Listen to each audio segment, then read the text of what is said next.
Hey everybody, it's Sean, And I'm Nikki. and together we are. Date night with us be like.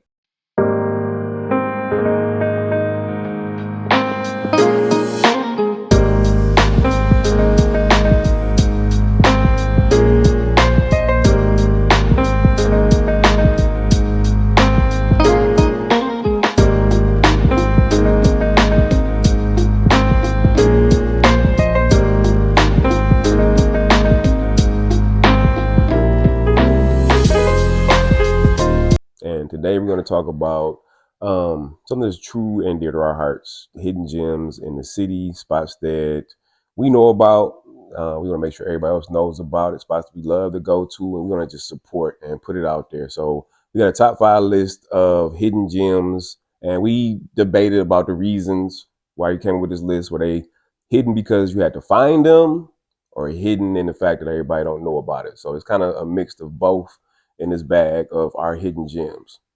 All right. So the first one that comes to mind is Bar Shannon, and that's inside of the Siren Hotel.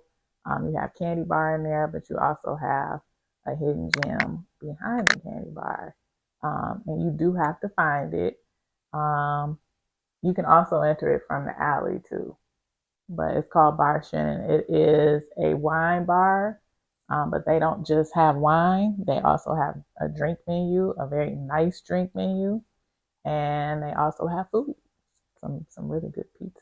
And I Good. heard they have one of the best sandwiches too. Yeah, we haven't had a sound. We had a pizza. We frequent there. You can find us there most Thursdays, most Thursday nights. We go in there. We slide in before they close. But great pizza, great drinks.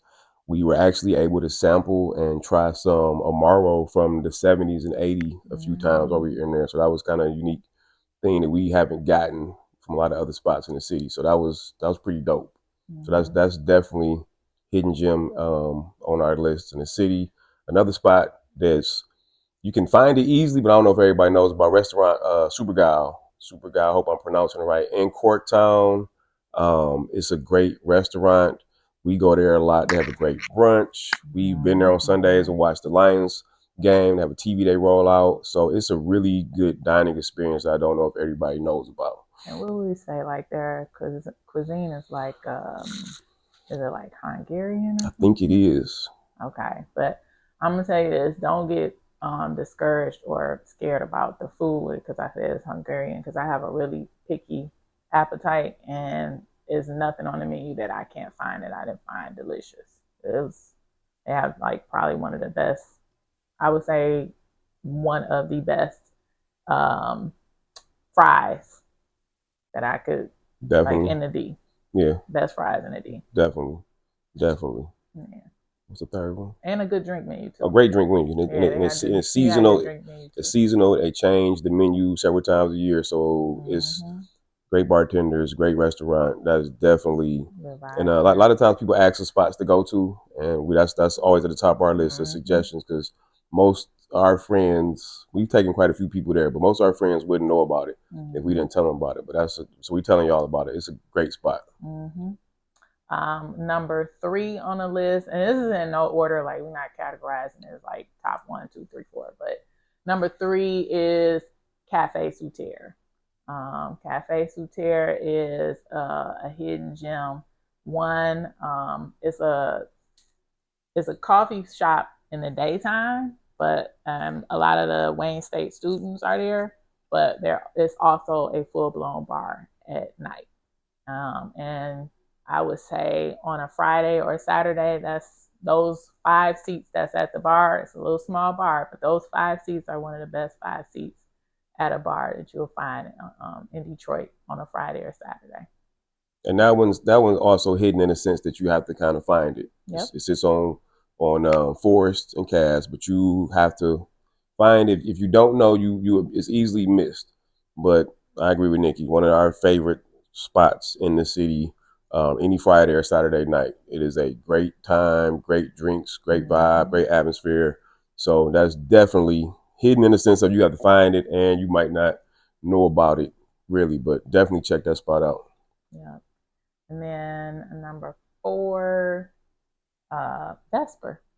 Number four, Vesper. So Vesper is cool because it is actually another wine bar, and it's located on Grand River in Coretown, one of the oldest towns, or one of the oldest little communities in Detroit. Um, but you find it inside of the old MBD Bank. So they still have the vault and everything open. It's a bookstore and a wine bar.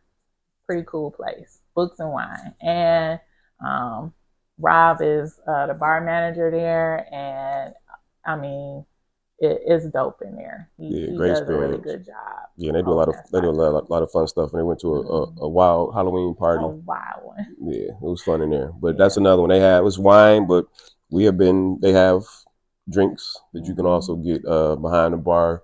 Pop So ups. yeah, it's a lot of pop ups there. So it's not just Mm-hmm. wine, but it's a wine bar. And we had great wine in there. So if you're into wine, that's definitely check out. Good date night spot. And then, ladies, if you're just looking for a quiet place, a library feel where you can have wine and read books and have a little small plates, because they do have like little small plates and stuff. Just chill out with your friends or even by yourself. That's a spot to go to. Yeah, great spot. So that's Mm-hmm. 4. Yep. What was the 5th one? Saskies. Oh yeah, we got a new spot. Just opened up a couple New weeks spot ago. alert. New spot alert. Saxkeys is behind Gillies. That this is definitely a you might not know about it, and you definitely have to find it. It is a true speakeasy. True It's speaking. an '80s themed speakeasy, and it's pretty dope. We got a chance to go last week, and we had a great experience. Wonderful. And one of the best bartenders in the world, Tara Jag, is behind the bar there, putting out some amazing stuff off of that menu. I mean, we had a drink. It was a Jello shot, but it does not look like a true Jello shot. Yeah, it's a drink you had to eat. It was so But good. no, great experience from walking up. The guy that's outside, um, walking in the whole. I have nothing but good stuff to say about that Mm-hmm. spot. So definitely a spot you have to find. Hidden in a sense, you got to find it for sure. Is down an alley downtown, and it just opened. So I know you might not know about it, but Mm-hmm. definitely put that on your list of spots to go to. Yeah, that's a real dope experience. That's asking. All right, and then okay, Um, yeah. just talking about the bars and restaurants. So question came up: what's a deal breaker for us in going to restaurants and bars? So you want to start? Well, Oh, like media. Oh, for immediate sure. as soon as you Oh, walk in the door. All right, so an immediate deal breaker for me, when as soon as I walk in the door, is the host or the hostess. They have to be welcoming. So when I walk in, or we walk into the scene, um, that's a part of hospitality. You don't want to walk in somebody's house and the person that opened the door is like, oh, "Come on in." You don't want to go in that house. So that's the host or hostess always sets the tone for what you're going to experience at that establishment the rest of the night. So the deal breaker is when the host or hostess is rude, dismissive, unattentive, or can't help you in any way. Nah, that's a deal breaker. I don't want to be there. that's a good one. I don't disagree with that. That does set the tone. For me, more so like coming back another time. Playlist. If the playlist is trash, or if I have to listen to, if the playlist isn't good, and it can you can have any type of music like to have to. I think you have to put thought into the music that's played in the playlist, because if I'll be less likely to come back if I didn't enjoy the music that was played while I was there. If the food and drinks is good and the service That's is part good. of it, though. I think that's part of the experience to me. Food and drink. I think we always say good eats, good drinks, good vibes. I think the playlist is the vibes. It's part of the It's vibe. part of the vibes, and I think that matters. So, I mean, we just went out of town. We went out of town, and we said every spot we went to when we was out of town, the playlist was banging, Fire. fire, and that stood. We talked about that. That stood out. So that's very important. That I think good music drives the whole experience. It's like the soundtrack for the night.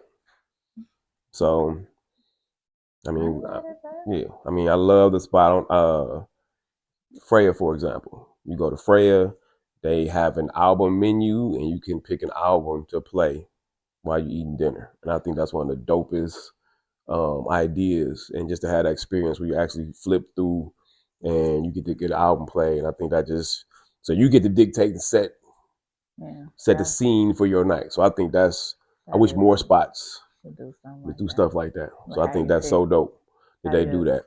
And just the fact that spots we go to, we are participate in album nights, and people have albums, so we show up. So I think that, to me, deal breaker, not as far as that day, but it will play a role in me coming back.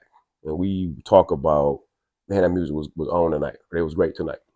So that's important for my dining and bar experience, and our date night experience is playlist. It's the soundtrack of the night. And then, so our other part is we like to always do date night questions when we are on a date. And our question of the day is, if you could, and when we like to ask each other these questions, so if you could think of a movie that described our relationship, what movie would it be? So she put me on the spot first. We've actually been on date night, like, actually, and we've had this question. This is a struggle for me. It's I'm trying to take. I want to take bits and pieces of some movies, and so I don't know if I have a concrete answer. Sometimes I think Love and Basketball, Brown Sugar. So this one has me stumped, and this is when we actually had this question come up on an actual date night. Nikki, yeah, a couple of times. So I still haven't been able to, like, give a real good answer, and we are semi movie buffs, so this is a struggle for me. So we can listen to Nikki's, and I'm still gonna think about this. All right, so mine is Jason's Lyric. And the reason why I pick Jason's Lyric every time is because both parties in the relationship had brothers that couldn't get right.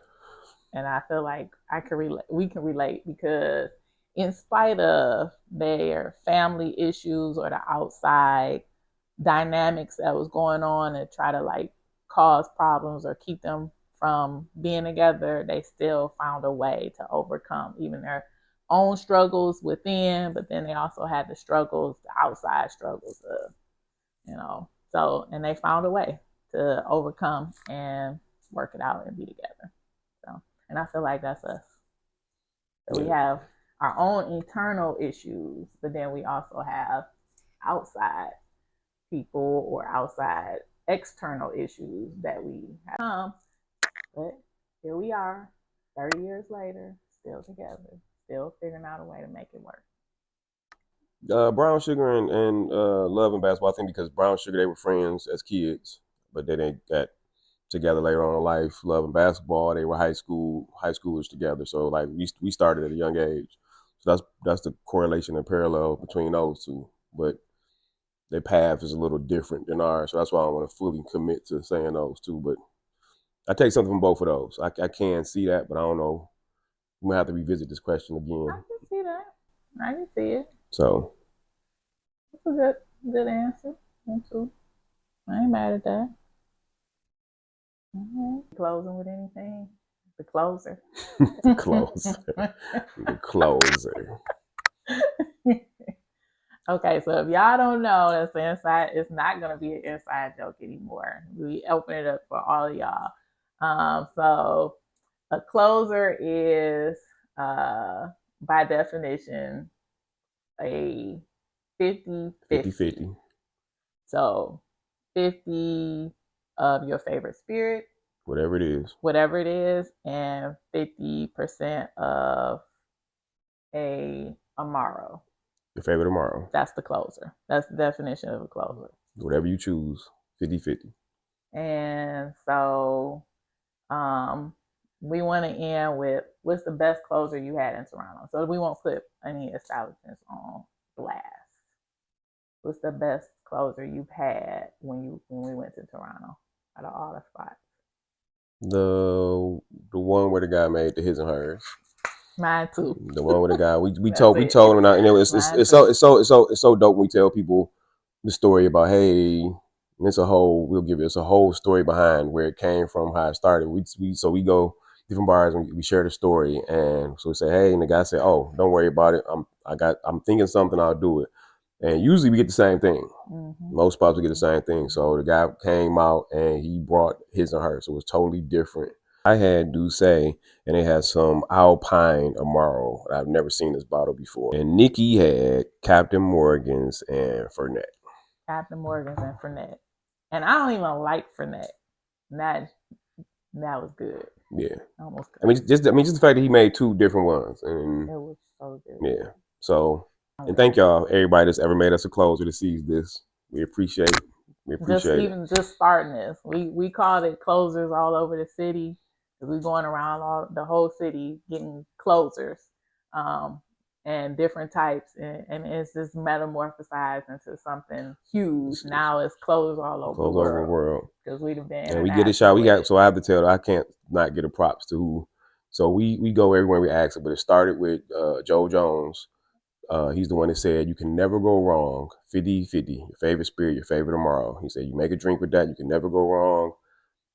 Jace from Last Chance, Joe Jones from Cafe Suterra, Jace from Last Chance. We told Jace about it, told him what we like, and it started with 50-50, Braulio, and Lefroy Scotch, Peter Scotch. And every time we tell people, they're like, what does that taste like? It's like a campfire. It's like a campfire. It's very smoky, sweet. Yeah. So that's where it started at. And we just go around asking everybody for it. But Joe Jones gave us the idea.